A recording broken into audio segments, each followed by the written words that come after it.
Pega a sua Bíblia.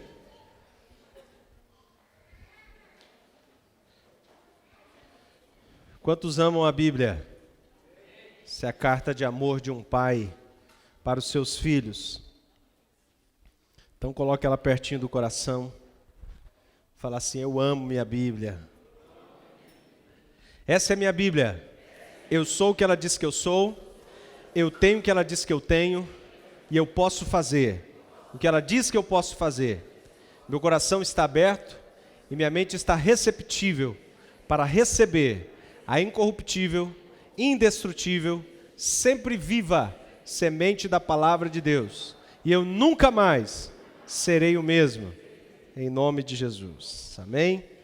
Coloca para nós aí na tela o tema da mensagem. Nós viemos uma sequência de mensagens sobre oração e espero que da semana passada você tenha praticado essa semana e continue praticando nos próximos anos da sua vida, que foi oração no Espírito, oração em línguas para a nossa edificação. Amém? As mensagens, elas não são apenas para ser o ensinamento, elas devem ser colocadas em prática. Não adianta falarmos de oração e isso não ser uma prática na nossa vida. Então, realmente faça dessa uma prática. Se você ainda não deu o seu nome na célula para participar do relógio de oração, faça isso essa semana. É apenas 1 hora na semana que você está se comprometendo a vir na igreja e orar. Amém? A oração, que é a respiração do cristão, deve fazer parte da sua vida. Então se comprometa, venha e engrosse as fileiras dos guerreiros de oração dessa última hora. Nós vamos falar hoje, pela graça do Senhor, na unção do Espírito Santo, crendo na capacitação dele, sobre 5 perguntas do coração humano. Vamos dizer isso? 5 perguntas do coração humano. Essas 5 perguntas são as perguntas mais importantes do mundo. Sem dúvida eu falo isso para você. Todos nós vivemos e buscamos respostas para essas perguntas. Na verdade, até a maneira com que você se veste está influenciada por essas perguntas. O nosso próprio Senhor Jesus Cristo veio a esse mundo para dar resposta a essas 5 perguntas. Apesar de algumas delas parecerem simples e óbvias, a maioria das pessoas não tem resposta para elas.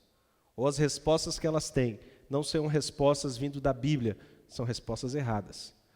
Porque o Senhor Jesus diz que Ele é a verdade. Então, toda a verdade que não provém dEle, não é verdade. Espero que você já esteja curioso para saber quais são essas perguntas que nós queremos responder nessa noite. A primeira delas é: quem sou eu? Diga aí comigo, quem sou eu? A segunda pergunta é: de onde eu venho? Pode dizer aí para gravar. É isso, vamos interagir, né? Por que estou aqui? O que eu posso fazer? E para onde eu estou indo? Eu não coloquei esse texto, mas em João 10:10 diz que o ladrão veio para roubar, matar e destruir. Mas Jesus conclui dizendo: mas eu vim para que tenham vida e a tenham plenamente, em abundância. As respostas a essas perguntas, de maneira efetiva e vivendo baseada nessas respostas bíblicas para essas perguntas, você pode ter uma vida plena, desfrutar da plenitude de Deus para a sua vida. Então, vamos nos aventurar a responder essas perguntas. O primeiro: quem sou eu? Solta lá. Fala de identidade. Quem sou eu? Qual é a minha identidade? Você sabe que quando uma pessoa ela não sabe de onde ela veio, qual é a identidade dela, ela vive muito insegura. Eu estava vendo um tempo atrás uma reportagem de algumas pessoas que foram adotadas, mas depois de muitos anos ficaram sabendo que elas tinham sido adotadas, mas por venda de tráfico de crianças. E aí elas viviam com uma insegurança: quem sou eu? Qual é a minha identidade? Quem realmente eu sou? Mas aqui nós não estamos falando de quem sou eu, da sua etnia. Nós estamos falando quem você é. E a resposta para isso está no texto que nós colocamos aí, Romanos 8, 16, 17. Quem é você? O próprio Espírito testifica ao nosso Espírito que somos filhos de Deus. O próprio Espírito testifica ao nosso Espírito que somos filhos de Deus. Quem você é? Quem você é? Se somos filhos, então somos herdeiros. Não sei se alguma coisa te empolga, mas se isso não te empolgar nas Escrituras, nada mais vai te empolgar. Se somos filhos, somos herdeiros. Herdeiros de Deus e co-herdeiros com Cristo. O que é um co-herdeiro? Só você inverter. Herdeiro com. Tudo aquilo que Jesus herdou do Pai pertence a você. E co-herdeiro com Cristo, se de fato participamos dos seus sofrimentos, para que também participemos da sua glória. Essa é uma resposta que Satanás tem distorcido através dos séculos, nos tirar a identidade de filhos. É tanto que Jesus, quando ele vai ensinar a oração do Pai Nosso, a primeira coisa que ele fala, como vocês vão orar? Pai Nosso. Até então ninguém tinha atrevido chamar Deus de Pai. Era Elohim. Elohim, o Deus Todo-Poderoso. Ninguém chamava Deus de Pai. Inclusive Jesus foi crucificado porque ele chamou Deus de Pai. Você é o filho de Deus? Tu dizes. E quando ele confessa ser filho de Deus, blasfemou. Vai morrer porque blasfemou, se fez filho de Deus. Então, Satanás sempre tentou tirar essa identidade. Porque se você é filho de Deus e você é herdeiro com Cristo, nós precisamos entender que até a vinda de Cristo, você não era filho, você era criatura. Mas nós já falamos várias vezes sobre isso, Romanos explicando que em Cristo você é adotado. Você passa a fazer parte da família de Cristo através da morte de Jesus. É tanto que Jesus ele é referido como o unigênito. O que é unigênito? Unigênito é único. Então ele é apresentado como o unigênito do Pai. Então quando ele vem à terra, ele é o unigênito, o filho único de Deus Pai. Porém, depois da sua morte, ao dizer a obra está completada e o véu é rasgado, e nós podemos agora desfrutar da comunhão com Cristo, a Bíblia diz que ele passa a ser o primogênito. Agora Jesus já não é mais referido como o único filho, mas o primeiro filho. Entre muitos irmãos, a Bíblia diz. Então você passa a ser o quê? Irmão de Cristo. Então, essa é a sua identidade, filho de Deus, herdeiro de Deus e co-herdeiro com Cristo. Isso é tão tremendo porque as pessoas hoje elas vivem com a autoestima lá embaixo, andam de cabeça baixa, envergonhadas, mas se você sabe que você é filho da realeza, como você andaria? Um príncipe, desde a sua infância, ele é ensinado que ele está sendo treinado para reinar. Então ele anda numa postura de quem é da realeza. E você, através da Bíblia, deve ser treinado a andar como um príncipe, uma princesa, filho do rei, herdeiro de Deus e co-herdeiro com Cristo. Quer dizer que toda a riqueza que existe no universo pertence aos filhos. Alguém acreditou nisso? Glória a Deus. Qual é a minha identidade? Eu sou obra-prima da criação. Eu sou filho de Deus. O Deus Todo-Poderoso me chama de filho. Diga para o seu irmão, você é filho. Essa é a sua identidade. Por isso que nós devemos sempre orar, Pai nosso que está no céu. Tu és o meu Pai.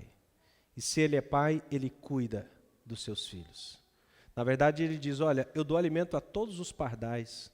Alguém aqui consegue alimentar todos os animais que existem na terra? Não. Mas Ele fala que Ele dá alimento, veste as plantas, e Ele fala, você vale muito mais do que toda a criação.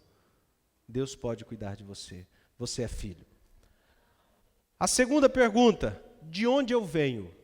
Qual a minha origem? Talvez você fale, não, pastor, eu sou a mistura de portugueses com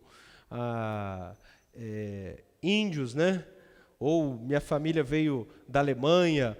Nós não estamos falando de etnia, porque se você for procurar na sua genealogia, você vai ver uma mistura tão grande que você vai encontrar todo tipo de raças na sua existência, na sua, como se diz, árvore genealógica. Na verdade, eu descobri, apesar de eu ser tão branquinho assim, o meu avô, por parte de pai, era negro, mas muito negro.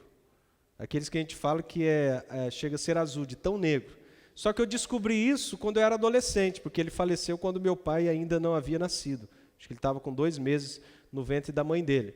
E meu pai, talvez por as fotos ficarem na casa da minha tia, ele não foi lá, então eu nunca soube. E aí um dia, vasculhando a casa da minha tia, eu falei, quem que é esse senhor vestido de uniforme de militar? Ele falou, esse é seu avô. Eu falei, eu podia ter herdado a voz, né, dos negros. Então você vai achar toda sorte de mistura na sua etnia. Então nós não estamos falando dessa origem. Qual é a minha origem? Isso é tão importante nós sabermos porque Satanás tem, através de um ensinamento incutido em todas as escolas, a teoria da evolução. Isso é uma teoria, porque não está comprovado. Deveriam ensinar também outras 2 teorias, pelo menos, que existem, que é do criacionismo e do design inteligente. Mas só falam sobre o evolucionismo. Eu digo que é a evolução da ignorância, porque fala que o homem surgiu de uma ameba, que aí depois sai da água, que aí vira um lagarto, que depois cai esse rabo, e aí milhões de anos se torna um macaco. Então, dentro da nossa descendência, nós temos os nossos parentes com a Cheetah, né? O King Kong, entre outros. Então, essa é a evolução da ignorância. Agora, você vê como isso é tão diabólico, porque se você tem origem numa evolução espontânea, se você não foi planejado, se você não é obra das mãos de Deus, se você é apenas um animal racional, então a sua vida não tem tanto valor. Então você pode matar o seu irmão também, que isso não tem tanta importância. Porque apesar de ser ruim matar um chimpanzé, não é tão ruim assim, é só um animal. Então você vê como que Satanás incutiu isso. Por que ele tem tanta raiva disso? Porque quando Deus foi criar o homem, ele disse, façamos o homem a nossa imagem, conforme a nossa semelhança. Imagina a reunião, Deus Pai, Filho e Espírito Santo. E eles falam, nós criamos todas as coisas, os seres celestiais, mas essa obra agora, prima, vai ser diferente. Como nós vamos fazer? Vamos fazer a nossa imagem. Ah, mas Satanás ficou possesso esse dia, né? Porque o sonho dele era ser igual a Deus. Na verdade, a Bíblia diz, quando descreve de Satanás, chamado Lúcifer, anjo de luz, fala que ele disse, eu vou colocar o meu trono no alto lugar, e eu serei semelhante ao Altíssimo. Na sua soberba ele caiu. Então qual era o desejo dele? Ser semelhante a Deus. E de repente Deus cria o homem à sua imagem e à sua semelhança. Por isso que ele quer reduzir você a simplesmente um primata, né? A um macaco. Meu irmão, uma vez ele foi para a diretoria, porque a professora estava ensinando isso, eu acho que era na 5ª série, e aí ele começou a bater boca com a professora, né? Não, eu não sou do macaco. Não. Aí até que ele falou, ó, assunto de família, professora, eu não me meto. A senhora veio do macaco, problema da senhora. Foi parar na diretoria. Ela ficou brava, mas ela estava ensinando como veio do macaco. Né? Não quer que chama a mãe dela de Cheetah, né? Vai entender.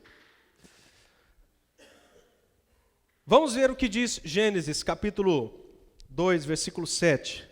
Tanto o capítulo 1 vai dizer o que eu acabei de dizer, né? Façamos o homem à nossa imagem conforme a nossa semelhança. E agora no capítulo 2, falando do momento da criação do homem, Gênesis 2, 7, diz assim, então formou o Senhor Deus o homem. Quem formou o homem?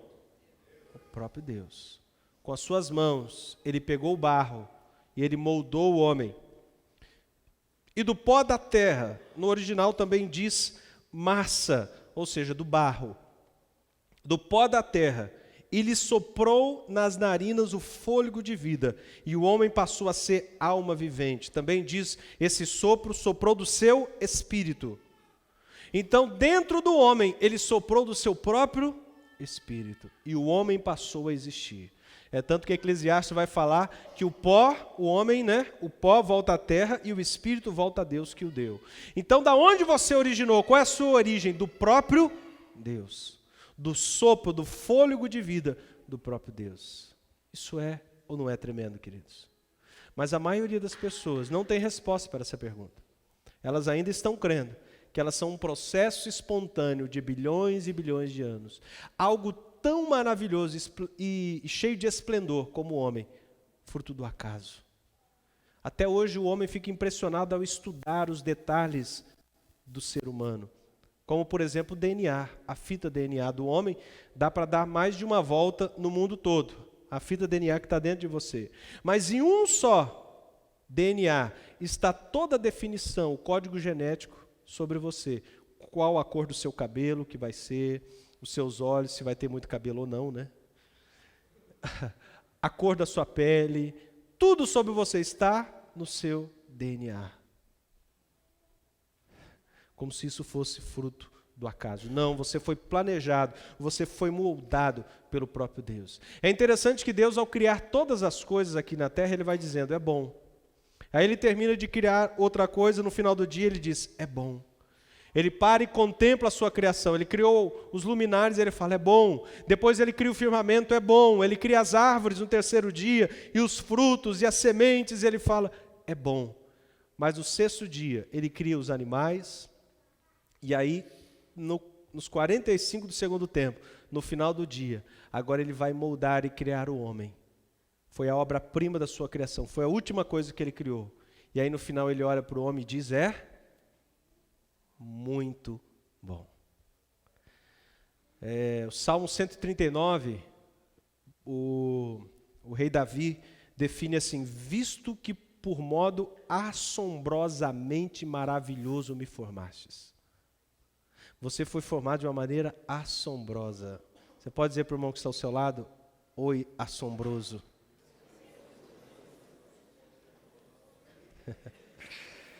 Tem uns que são mais assombrosos que outros, né? Mas tudo bem. Você é obra-prima da criação de Deus. Satanás tenta reduzir você a apenas um primata. Uma obra da evolução. Qual a minha origem? A minha origem. Você tem origem no próprio Deus. Você passou a existir do sopro de vida do próprio Deus. Nós vamos para a próxima pergunta. Por que eu estou aqui? Fala de propósito. Bom, tudo que Deus criou na terra tem um propósito. Ainda que o homem tenha destruído, mas tudo que Deus criou, a fauna e a flora estavam em harmonia. Tudo se completa. Tudo tem um ciclo de vida. As estações têm uma importância. Tudo que Deus criou está no seu lugar e tem harmonia. Nada do que Deus criou está sem propósito. Agora imagina a sua obra-prima, o homem. Será que ela não tem um propósito? Sim, você tem um propósito. A maioria das pessoas, elas não dão valor a si mesmo, elas se entregam à bebida, às drogas, à prostituição, a uma vida vazia, porque elas não sabem que elas foram criadas e elas têm um propósito. Por que eu estou aqui? Por que eu fui criado? Você pode se surpreender nessa noite, alguma das coisas que eu vou dizer, qual é o propósito da sua vida. Veja aí o texto de Efésios, capítulo 4, Efésios 1, 4, na nova tradução da linguagem de hoje.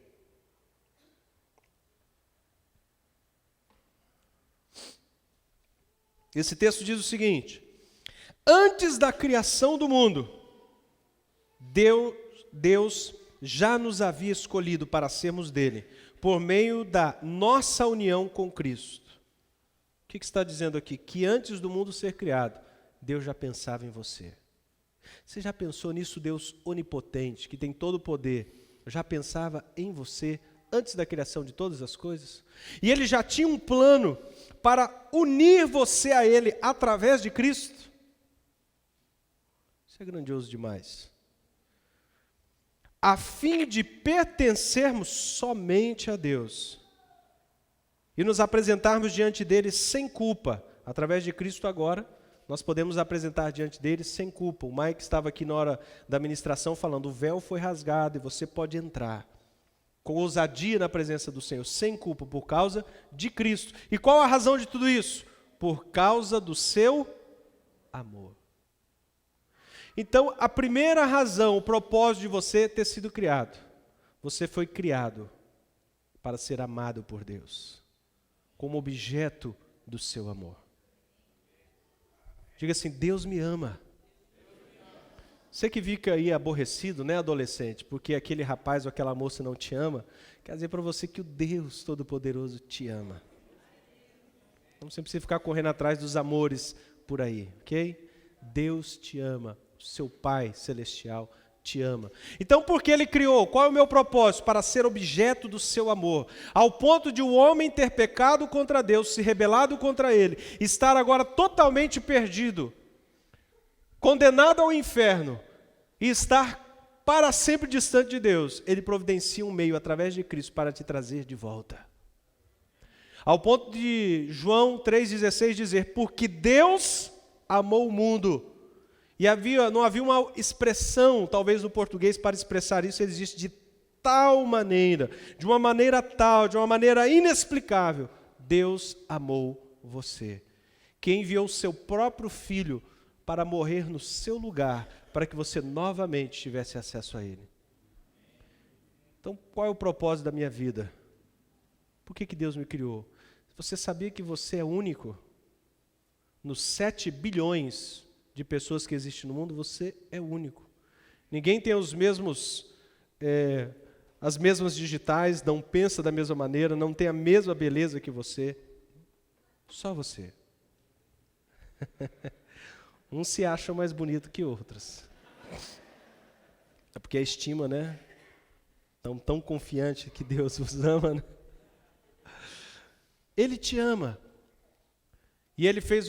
Você sabe que um objeto, ele tem um tamanho valor pela sua raridade. Não é verdade? Quanto mais raro é aquilo, mais valor tem. Agora imagine, em tudo que Deus criou, você é único. Deus te ama e Ele criou você para te amar. A segunda coisa, qual é o meu propósito? É para ter intimidade com Deus. Deus criou o homem para ter um relacionamento pessoal com Ele. Deus, quando criou o homem, a Bíblia diz que todos os dias, na viração do dia, então por volta das 6 horas da tarde, Deus vinha conversar com o homem, todos os dias. O Deus todo criador parava tudo e vinha bater um papo com o homem. Sei lá o que podia estar conversando, né? E aí, Adão, colocou mais algum nome em algum bicho? Porque Deus falou para ele colocar o nome em todas as coisas, nos animais, e o nome que ele ia dando ia ficando. Aí você pode imaginar a capacidade do homem na sua plenitude de guardar o nome de todos os animais. Então eles batiam papo, como é que foi o seu dia, o que você plantou, o que você fez. Ele tinha um relacionamento diário com Deus, pessoal. É tanto que quando ele peca, Deus vai se encontrar com o homem e ele se esconde. Ele falou: Adão, cadê você? Porque todos os dias ele vinha para ter comunhão com o homem. Então Deus criou o homem para ter comunhão com ele. Deus te ama. Algumas pessoas falam: eu pequei e Deus deixou de me amar. Ele enviou o seu Filho para que você novamente pudesse todos os dias entrar na presença dEle e ter livre acesso à comunhão com Ele. Então Deus te criou. Qual é o propósito da sua vida? Para ter comunhão com Ele. E eu posso dizer ainda mais um dos propósitos que Deus te criou. Talvez tenham vários outros, mas eu separei 3. Para desfrutar de tudo que Ele tinha criado. Olha o que acontece. Deus cria todas as coisas até o 6º dia.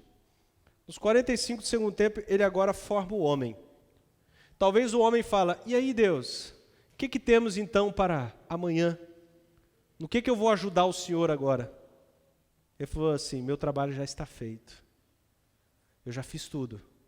Mas e amanhã? O que vai ser? Amanhã é o dia do meu descanso. O que eu vou fazer? Desfrutar de tudo que eu criei.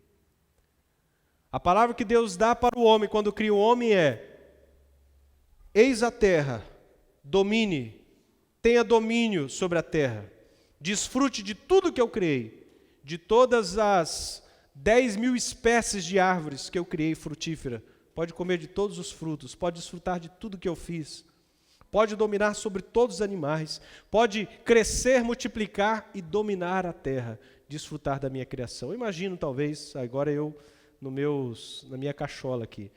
Todos os dias, no final do dia, quando Deus estava criando, Ele falava: é bom. Eu imagino que Ele dava imagina um artista, ele fez o quadro, aí depois ele dá uma recuada e fica observando aquilo que ele criou e ele fala: que coisa linda. Então Deus olhava e falava, é bom, o que eu criei é bom. E aí lá para o 6º dia ele falou assim, mas eu não quero desfrutar disso sozinho. E ele cria o homem e fala, agora você vai desfrutar de tudo que eu criei. Você sabia que Deus tem prazer quando você olha para a criação e dá glórias a Ele? Não sei quem já teve o privilégio de ir em locais que falam paradisíaco, né? Ou quando você foi para o mar, não sei se, talvez nem todos tiveram essa oportunidade, mas ore a Deus para você ter a oportunidade de um dia ir para ver o mar. Aquela imensidão de água, né? Aquele barulho das águas batendo, rochas, lugares bonitos. Deus se agrada quando nós olhamos para isso e desfrutamos disso, porque Ele criou para nós desfrutarmos. E quando ao olharmos para isso, damos glórias a Deus. Sei quantos tiveram a oportunidade de num dia bem seco assim, o céu bem limpo, parar e ficar contemplando as estrelas e dar glória a Deus por isso. Deus se agrada de quando nós louvamos a Ele pelo que Ele criou, porque Ele criou para que você desfrutasse. Então, 3 propósitos aí porque você foi criado: para ser amado por Deus. Quem ama deve amar também. Quem é amado deve amar também. Então nós amamos porque Ele nos amou primeiro. Então, para ser amado. 2º, para ter comunhão com Ele. 3º, para desfrutar de tudo o que Ele criou. Amém? Acho que eu tinha separado mais um. Deus nos criou para desfrutar tudo que havia sido criado. Fomos criados para termos um relacionamento íntimo e pessoal com Deus. Também para manifestarmos sua glória, seu glorioso poder. Isso eu não tinha dito. Mas nós fomos criados também para manifestar a glória de Deus. Porque quando você contempla o seu irmão, você está vendo a obra-prima da criação de Deus. Então ele está manifestando a glória e o poder de Deus. Amém? Então fomos criados para o louvor da sua glória. Inclusive a Bíblia fala isso muito no Novo Testamento. E a 4ª pergunta dessa noite, das 5 perguntas do coração humano: o que eu posso fazer? Agora você sabe que você foi criado com uma maneira assombrosamente maravilhosa. Você tem muita coisa dentro de si. Para quê? O que eu posso fazer? O que eu posso fazer está relacionado ao seu potencial. Deus me criou, mas o que Ele colocou dentro de mim? Qual é o meu potencial? Você sabe que Deus ele se agrada em esconder coisas dentro de coisas? Vou explicar para vocês o que é o potencial. Em Gênesis capítulo 1, versículo 11 a 13, nós vemos o princípio, primeira vez, o princípio do potencial. Fala que Deus criou a árvore, e a partir de lá, Deus nunca mais criou a árvore. Por quê? Porque na árvore Ele colocou a semente. E através da semente, Ele colocou na semente o potencial. Então eu tenho aqui na minha mão uma semente. Alguém pode pensar que é ouro, mas não é ouro, é um feijão. Ok? Vale muito. E é feijão branco, é o carioquinha. Não é o feijão preto que está mais barato, né? Esse é o feijão carioquinha. Quem olha para cá, o que é o fato? Essa semente, ou é apenas uma semente, isso é um fato. Mas não é a verdade. O fato é um estado presente da situação, mas o que é a verdade? A verdade é o que está dentro disso aqui. O que Deus colocou dentro dessa semente? O potencial. Se eu plantar essa semente, ela vai dar uma árvore que nós chamamos de pé de feijão, não é isso? E aí? Uma pequena árvore. Eu lembro que na infância meu pai plantou muito pé de feijão, ele arrendou uma roça e plantou feijão. No primeiro ano ele ganhou muito dinheiro, no segundo ano deu uma geada, perdeu tudo que tinha ganhado no primeiro. Ele falou, vou ficar só no ministério mesmo, que não deu certo esse negócio não, plantar feijão. Mas enfim, eu lembro que a árvore para mim era muito grande, porque eu era uma criança de 4 anos. Mas a árvore de feijão não é muito grande não, né? Quanto tem? Uns 2 metros? Me ajuda aí quem entende muito de lavoura aí. 1 metro no máximo? Ok. Mas dentro de uma semente, nós podemos plantar essa semente, e quantos grãos de feijão? Bom, primeiro ela vai produzir a árvore, certo? O pé de feijão. Alguém tem noção aí, quem entende bem de de agricultura, quantos feijões podem nascer de um pé de feijão? Ninguém sabe mais ou menos aí, não? Oi? Pesquisa aí depois, então. Mas, enfim, dentro desse feijão está o potencial de um pé de feijão. Só que esse pé de feijão vai produzir centenas de grãos de feijão. E aí, dentro desse grãos de feijão, tem o potencial de plantar muitos outros pés de feijão, que vão virar muitas outras sementes, que depois eu plantando vão virar muitos outros pés. O que eu tenho, então, em um grão apenas? O potencial de alimentar todas as nações com feijão. Em um grão apenas. Então, Deus escondeu dentro de um feijão o potencial de milhares e milhares de pés de feijão. Deus escondeu, por exemplo, num peixe, um cardume, dentro de um touro, uma manada, dentro de uma ave, um bando, dentro de um homem, uma nação. Dentro de uma criança, um grande homem. Dentro de um homem, uma nação. Deus esconde coisas dentro de coisas. Então, qual é o meu potencial? Essa é a pergunta que eu quero gastar um pouco de tempo. Olha o que diz o texto aí, que nós separamos. Temos, porém, 2 Coríntios 4, 7. Temos, porém, esse tesouro em vasos de barro, para que a excelência do poder seja de Deus e não de nós. Então, dentro de cada um de nós, Deus colocou um potencial. Sabe o que Deus me ensinou com isso? Que eu nunca posso desprezar um irmão, até uma pessoa que se desviou. Eu sempre devo amar e respeitar, porque eu nunca sei qual o tesouro que Deus colocou dentro dela. Então, todas as pessoas têm um valor, têm um tesouro dentro de si. Até mesmo sua esposa ou seu esposo, o que você conhece dele é só o que ele manifestou ainda, mas talvez ele não liberou todo o potencial que está dentro dele. E eu quero nessa noite orar para que todo o potencial que está dentro de você seja liberado. Eu não quero que você morra velho, eu quero que você morra vazio de todo o seu potencial. Um dos homens que ensina muito sobre isso, eu ensinava, já faleceu, Myles Morrow. Ele fala que Deus uma vez ensinou para ele que a maior fonte de recurso, o depósito de maior riqueza na terra, não são as minas de diamante na África, não são as minas de ouro no Brasil, não são os lugares de petróleo no Oriente Médio.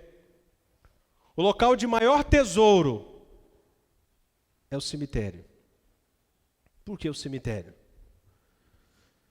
O cemitério está ali, sonhos que nunca foram realizados, livros que nunca foram escritos, soluções de problemas que nunca foram apresentados, empresas que nunca foram abertas, canções que nunca foram cantadas, poesias que nunca foram recitadas, quadros que nunca foram pintados. O que temos ali? Potencial enterrado. Deus quer levar você a colocar para fora todo o potencial que está dentro de você. E eu creio realmente que neste lugar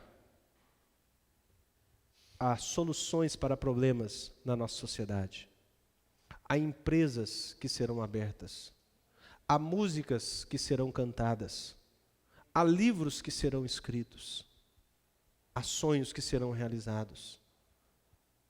Haverá pessoas que vão sair daqui que serão de influência em toda a sociedade. Alguém pode dizer amém? Deus esconde coisas dentro de coisas. E só Deus sabe o que Ele colocou dentro de cada um de nós.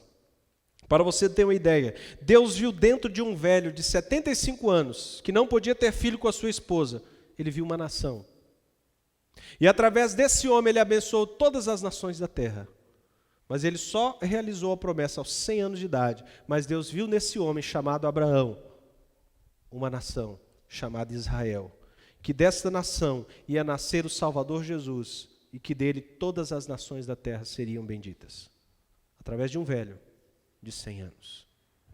Deus também viu dentro de um assassino, Ele viu dentro desse homem Gênesis, Levíticos, Gênesis, Êxodo, Levítico, Números e Deuteronômio. Ele viu dentro desse homem os 10 mandamentos. Ele viu dentro desse homem um líder que ia tirar 1 milhão de pessoas, mais de 1 milhão de pessoas, da escravidão do Egito. Seu nome era Moisés. E quando Deus viu isso, ele já tinha 80 anos de idade. Já deveria estar pensando em aposentadoria. Aos 40 anos ele se tornou um assassino, fugiu, passou 40 anos no deserto. E agora Deus fala, você é um instrumento escolhido. E ele viu nesse homem o Pentateuco, os 5 primeiros livros da Bíblia. Não somente isso, Deus viu em um pastorzinho, fedendo a campo e ovelha, o maior rei de Israel e o mais famoso de toda a história. E o seu nome é Davi. Num pastorzinho. Ninguém viu nada nele. Nem aqueles que estavam mais próximos, como a sua família. Na verdade, quando Deus falou, eu achei um homem segundo o meu coração, que será o próximo rei de Israel, e você vai na casa de Jessé, que é um dos filhos dele. E aí ele encontrou Jessé e falou, olha, prepara o almoço, porque eu vou comer na sua casa hoje. E chama os seus filhos. E ele não falou por quê. Chegando lá, ele falou, Deus, é esse? E aí Jessé apresentou o primeiro filho, o mais forte, bonito, homem guerreiro, já ia para a guerra. E ele falou no coração dele, Samuel, com certeza é esse. Olha a pinta de rei. E Deus falou, você olha o exterior, mas eu vejo o coração. Deus sabe, você olha o exterior, né, a aparência, mas eu vejo o coração, o potencial que eu coloquei dentro. E acontece que passaram-se os 7 filhos e não era nenhum deles. Quer dizer que nem a família tinha convidado Davi para estar naquele almoço. E ele falou, será que eu vim para casa errado? E perguntou, mas você não tem nenhum outro filho? Não é nenhum desses. Você tem um, mas, parafraseando, né? Acho que você não vai querer conhecer. Está no campo, cuidando de ovelhas. É o caçula, menino ainda. Falou assim, ninguém vai comer, assentar à mesa até que ele chegue. E quando ele chega, ele é ungido o próximo rei de Israel. Deus viu num pastorzinho de ovelha o maior rei que já existiu em Israel. E o mais famoso, do qual veio a descendência, dele saiu Jesus, né, da linhagem de Jesus. Inclusive Jesus é chamado de a raiz de Davi, ou seja, ele é da linhagem de Davi. Mas não somente isso, Deus viu em um assassino em série, cujo nome era Saulo, que estava matando em série os cristãos e perseguindo e lançando em prisões. Ele viu o Novo Testamento.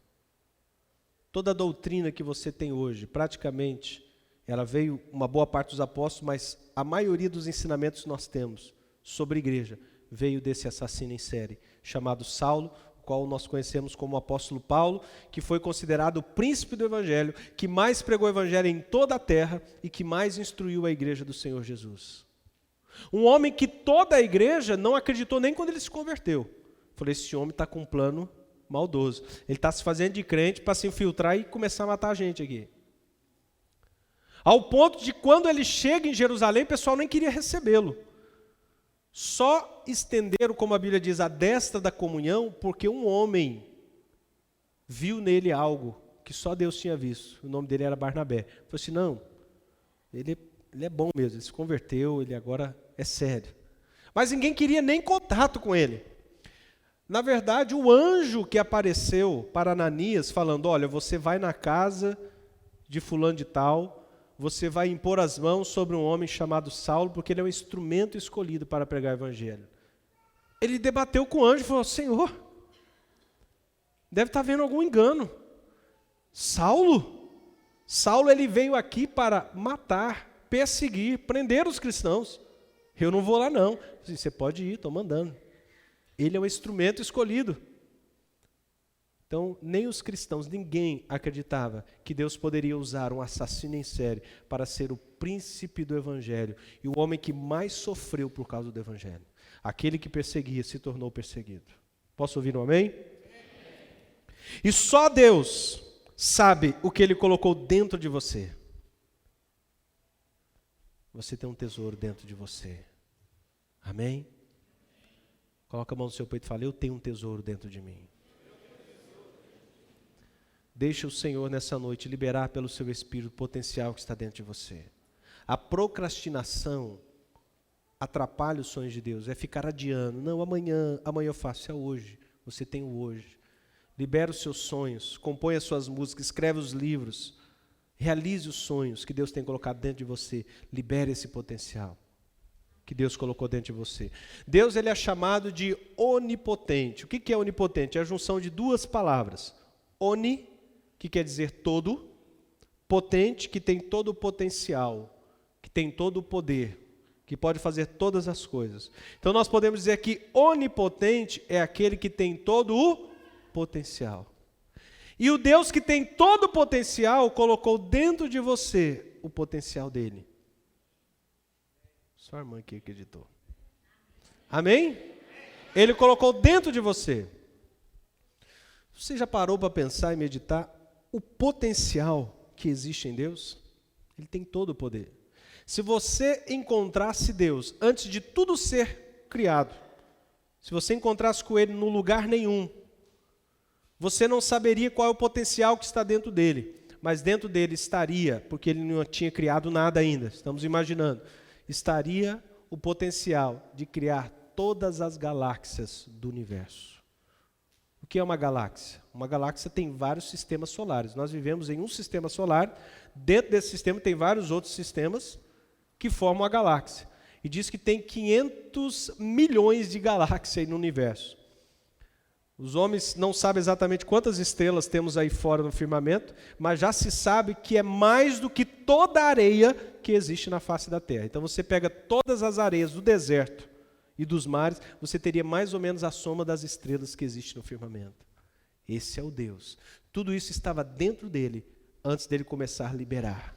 E ele começa a liberar. E ele ainda diz para nós, vocês não viram nada ainda, porque ele tem todo o potencial. Ele é onipotente. E ele colocou dentro de você um potencial. Aleluia. E para nós concluirmos, a última pergunta a ser respondida nessa noite. Para onde estou indo? A maioria das pessoas, elas não querem saber para onde elas estão indo, ou simplesmente elas estão dizendo, eu estou indo para a velhice. Okay? Vou ficar velho, vou morrer. Mas quantos sabem que não acaba aqui?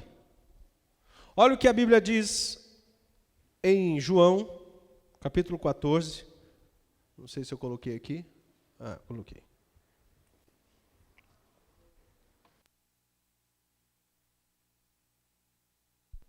João 14, o final do versículo 2 e o versículo 3 diz assim: pois vou preparar-vos lugar. Que momento nós temos aqui? Jesus, ele está quase indo para a cruz, para ser crucificado. Ele está dando as últimas instruções aos seus discípulos. E ele começa a dizer, olha, eu vou embora. Eu vou para o Pai. E eu estou indo para preparar lugar para vocês. Então ele diz, pois vou preparar-vos lugar. E quando eu for e vos preparar lugar, voltarei e vos receberei para mim mesmo, para que onde eu estou, estejais vós também. Qual é o nosso destino então? A morada que o Senhor Jesus está preparando. Esse é o meu destino. Não acaba aqui. Como eu disse, você foi criado para ser um ser eterno. Ainda que essa morada física está se corrompendo de dia a dia, você está ficando velho a cada dia, mas você não é isso que está fora. Você foi criado para ser um ser eterno. E aqui ele está falando que vai nos buscar para estarmos para sempre com ele. Alguém pensa que o céu é um lugar parado, porque talvez a televisão mostre aí um local assim, né, um velhinho barbudo lá no trono, né? Uma cara assim que a gente fica até com dó dele. Aí uma fumaça, ele solta aquele gelo seco, né? Fica aquela fumaça na metade das pernas. Aí o povo andando meio que de um lado para o outro. Um trem parado, um pessoal de branco, passa meio que parecendo um zumbi. Tem gente que tem imagem do céu assim. Aí quando mostra o inferno, pensa que, né, curtição, tal. Posso contar uma história para vocês? Duro que vai ficar gravado, vou deixar quieto. Vou não. Vou contar então. Diz que uma pessoa morreu, e ela chegou no céu, e disse que tinha um protocolo. Falou assim, olha, você pode escolher o céu, mas antes de você escolher ficar no céu, eu queria que você visitasse o inferno também. Porque aí você vai poder escolher se você quer ficar no inferno ou você quer ficar no céu. Mas depois de escolhido, você não pode mudar. Ele falou, mas você está louco? Eu não quero ir para o inferno de jeito nenhum. Senhor, mas é o protocolo, você tem que ir para lá. Aí quando chega lá, ele vê uma festa. Aí o demônio que o recebe lá, recebe muito bem, mostra as coisas para ele, alegria e tal. E ele ficou impressionado com tudo aquilo que ele viu. Aí quando ele volta, aí o anjo pergunta, e aí? O que você decidiu? Ele falou assim, olha, eu jamais imaginaria que eu ia dizer isso, mas eu vou querer o inferno. Eu falei assim, mas não pode mudar. Não, tudo bem, mas eu quero. E aí agora então ele é mandado para o inferno. Quando ele chega lá, todo o cenário está mudado. E aí de repente, quando ele já chega, ele recebe uma espetada e fogo aqui e tal. E ele fica assim, aí o demônio que recebeu ele tão bem, ele viu passando, falou, chamou, vem cá. Oh, mas o que aconteceu aqui? Eu vim aqui, tudo estava diferente, fui tão bem recebido. Ele falou, tá, você era aquele rapaz. Então, mas é que nós estávamos em campanha, né? Agora acabou já a campanha. Já foi ganhado, né? Mas, queridos, é só uma brincadeira. Para ilustrar, às vezes, a imagem que as pessoas têm. Pensam que o céu é um local parado. Na verdade, eu creio que o céu é um local de muito movimento, porque a Bíblia diz que toda a criação aguarda a manifestação dos filhos de Deus. Os sermos transformados naquilo que Deus planejou.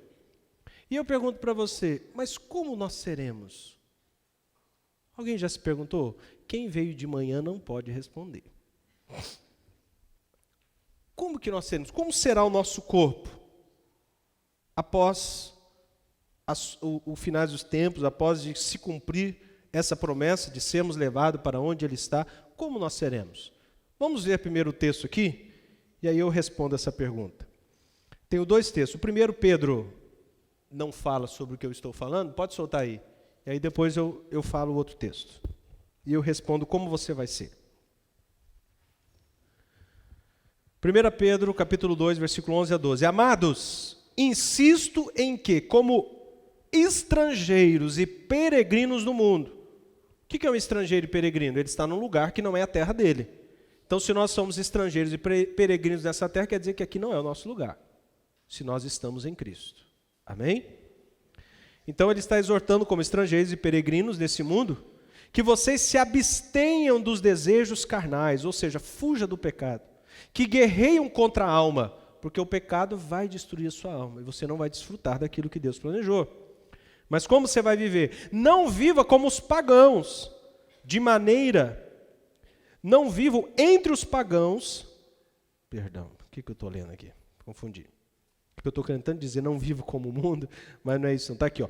Vivam entre os pagãos de maneira exemplar, para que, mesmo que eles os acusem de praticar o mal, observem as boas obras de vocês, observem as boas obras que vocês praticam e glorifiquem a Deus no dia da intervenção dele. E o outro texto aí, solta aí para nós. 2 Coríntios 5, do 1 ao 10. Sabemos que, se for destruída a temporária habitação terrena em que vivemos, temos da parte de Deus um edifício, uma casa eterna nos céus, não construída por mãos humanas. Veja só que está usando uma figura de linguagem. Qual é essa habitação terrena que ele está falando?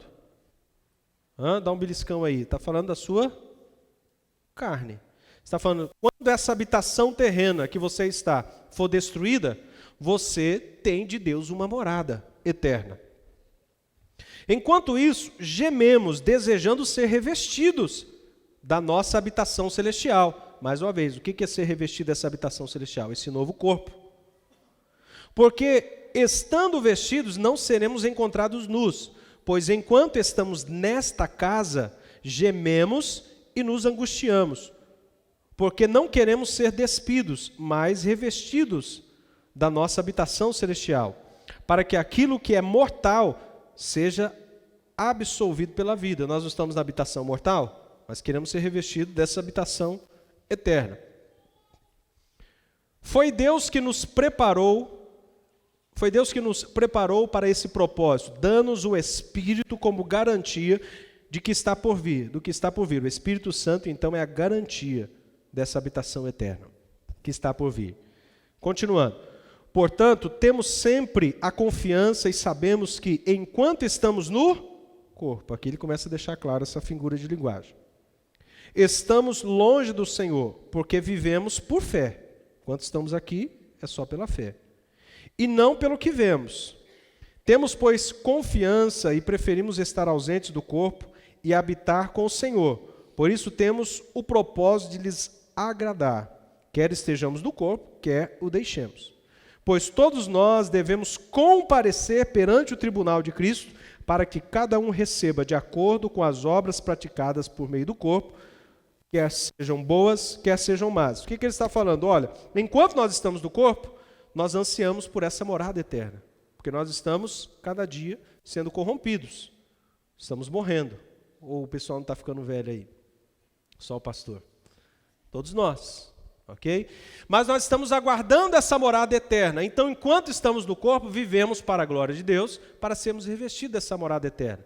E ele fala, porque apesar de ser uma passagem aqui, o que nós fazemos aqui, nós vamos comparecer perante o tribunal de Cristo e seremos o que? Recompensados, galardão, segundo a recompensa, galardão, segundo o bem ou mal que temos praticado, ou obras de justiça ou obras mortas. Então o que ele está falando? Que o plano de Deus para nós é desfrutarmos de tudo que Ele criou num novo corpo. E como será esse corpo? Como será esse corpo? Alguém quer arriscar aí? Só não os que me ouviram falar de manhã? Como você será? Quer saber? Semana que vem, então, eu falo.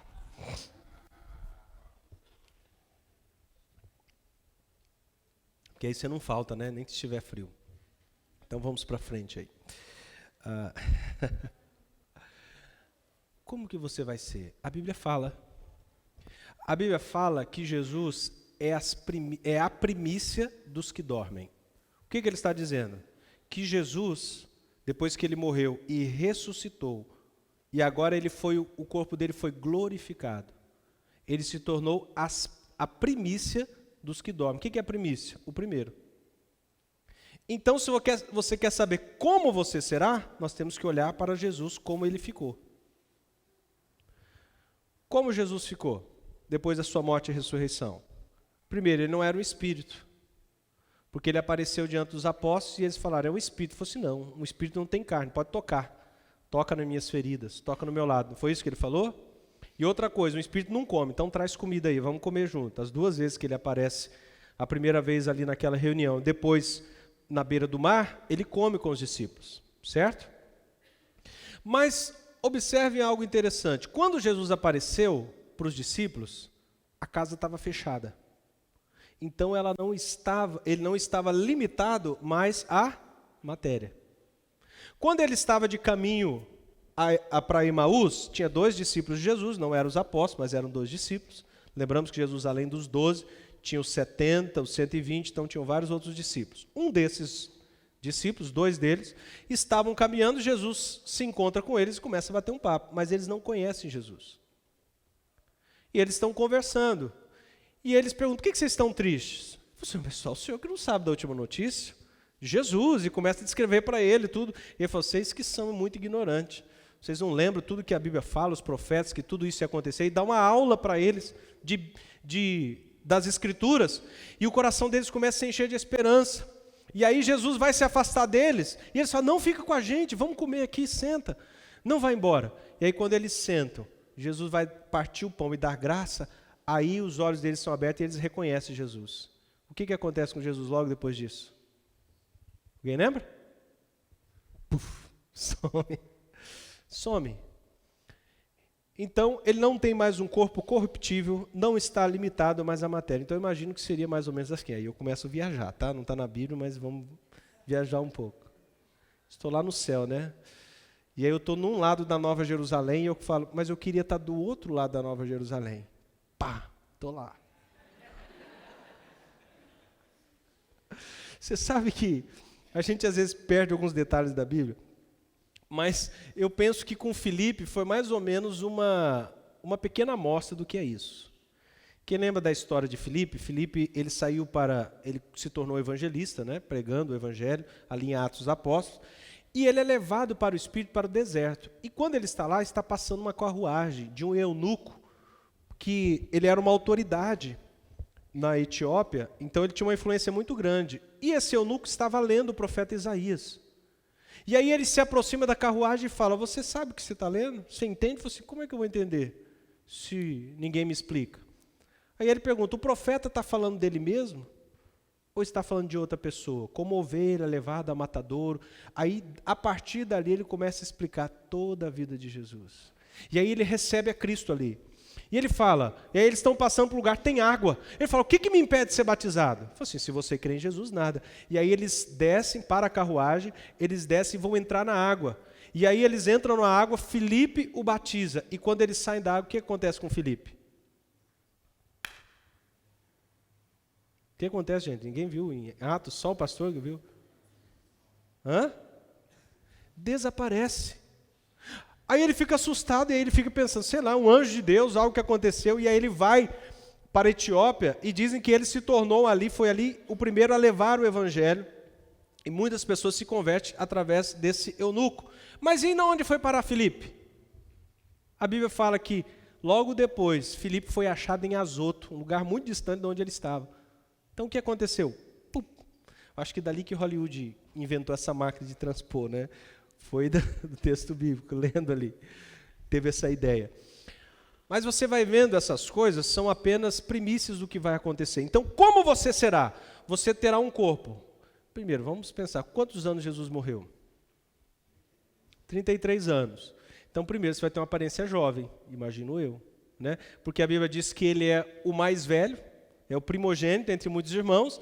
Então, ainda que eu estou completando 41 anos de idade, eu vou ter lá entre meus 30 31, né, no pleno vigor, ok? Porque se ele é o irmão mais velho. Outra coisa, não é um corpo corruptível e não está limitado à matéria.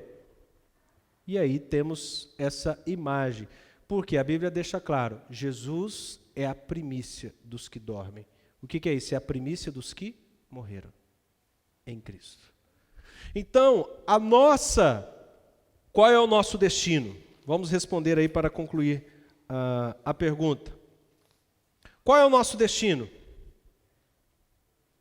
Para onde estamos indo? Para onde nós estamos indo? Qual é o nosso destino final? O céu. O céu. Jesus fala, pois vou preparar-vos lugar. Eu imagino que ele já está no acabamento. Ele já está para vir buscar o seu povo. Nos detalhes finais, pois vou preparar-vos lugar. E quando eu for e vos preparar lugar, voltarei e vos receberei para mim mesmo. Se nós vivermos com essa verdade no nosso coração, nós não vamos nos embaraçar com as coisas desse mundo. Paulo diz, desembaraçando de todo o peso que tenazmente nos assedia, corramos a carreira que nos está proposta. Digo a você, irmão e irmã, corra a carreira que o Senhor colocou à sua frente. Desembarace de todo o peso, porque chegará aquele dia que tudo vai fazer sentido, tudo vai valer a pena. Tudo que você fez para o Senhor, tudo que você fez para agradar ao Senhor, haverá um dia que, como Paulo diz, que aquilo que nós sofremos não se pode comparar o peso de glória por vir. Vai valer a pena. Diga ao seu irmão que está ao seu lado, vai valer a pena. O seu destino é o céu. Quero recapitular então, rapidamente, para encerrarmos, as 5 perguntas que nós tentamos dar resposta nessa noite. As 5 principais e mais importantes perguntas do mundo. 5 perguntas do coração humano. Primeiro, quem sou eu? Fala da minha identidade. De onde eu venho? Fala da minha origem. Por que estou aqui? Fala do meu propósito. O que eu posso fazer? Fala do meu potencial. E para onde estou indo? fala do meu destino. Mais uma vez eu oro para que você não morra velho, mas morra vazio. Jesus não morreu velho, morreu com 33 anos de idade, mas ele completou toda a sua obra. Então a maior tragédia não é morrer jovem, é você ter uma vida sem propósito. Eu quero morrer como o apóstolo Paulo, que chegou e disse, olha, completei a carreira, guardei a fé, já agora a coroa me está aguardando. Eu quero completar a carreira. Só que ele começa dizendo, combati o bom combate. Chamo você hoje, igreja, para combater o bom combate, seguir a carreira que lhe está proposta, guardar a fé, e vai valer a pena naquele dia. Vamos colocar em pé. Você que precisa depois do esboço para a mensagem na célula, você pode pegar no final. Quero orar por você. Se você puder apresentar a sua vida, e se você que até hoje não tinha resposta para as perguntas, e você entende hoje que o Senhor Jesus é a resposta para todas essas perguntas, e Ele morreu para que você tivesse acesso à presença do Pai, eu peço a você que você ore ao Senhor com as suas próprias palavras, convidando para Ele ser Senhor da sua vida, convidando para Ele tomar o controle da direção da sua vida. Convida sim, Jesus, venha ser Senhor da minha vida, venha habitar no meu coração. Peça a Ele, perdoa os meus pecados, lava-me com teu sangue. Eu consagro a minha vida a Ti, Senhor. Ore a Ele. Tem um momento de consagração.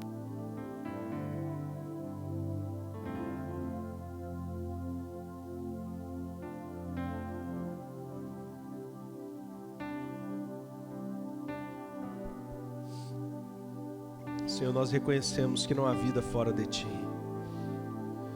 Reconhecemos que Tu és a razão do nosso existir. Aprendemos também que o Senhor nos criou, porque o Senhor nos ama. O Senhor nos criou para desfrutarmos da comunhão contigo e desfrutarmos de tudo que o Senhor criou. Quantas vezes Satanás tem nos enganado, dizendo que o Senhor não é bom, não se importa conosco. Mas a verdade é que o Senhor nos ama e já fez tudo para que nós pudéssemos desfrutar de uma vida plena. E nessa noite eu peço, liberta-nos do engano, do sofisma. Liberta-nos, Senhor.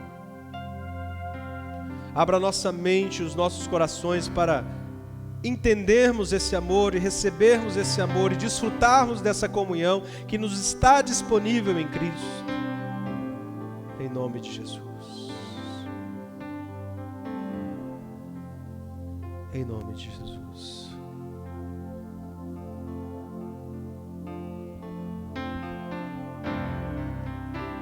Eu compreendo os teus caminhos.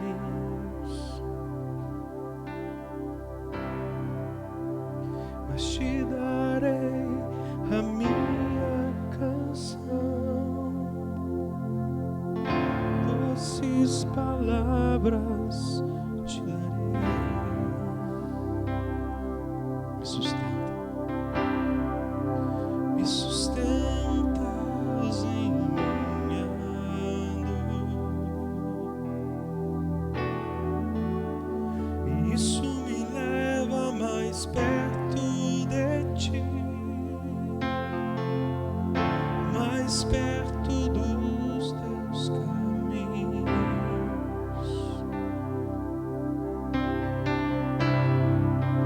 E ao redor de cada esquina, em cima de cada montanha, eu não procuro por coroas, as fontes da fonte. Desesperado eu te busco, frenético acredito que a visão da tua face é tudo que eu preciso, e te direi, vai valer a pena.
já valeu a pena naquele grande dia. Senhor, valeu a pena. Senhor, valeu a pena. Naquele grande dia nós queremos dizer e diremos: Senhor, valeu a pena mesmo. E te direi, Senhor, Senhor, valeu a pena. Senhor, valeu a pena. Senhor, valeu a pena mesmo. Aleluia, Senhor. Essa é a nossa oração nessa noite. Ouve o nosso clamor.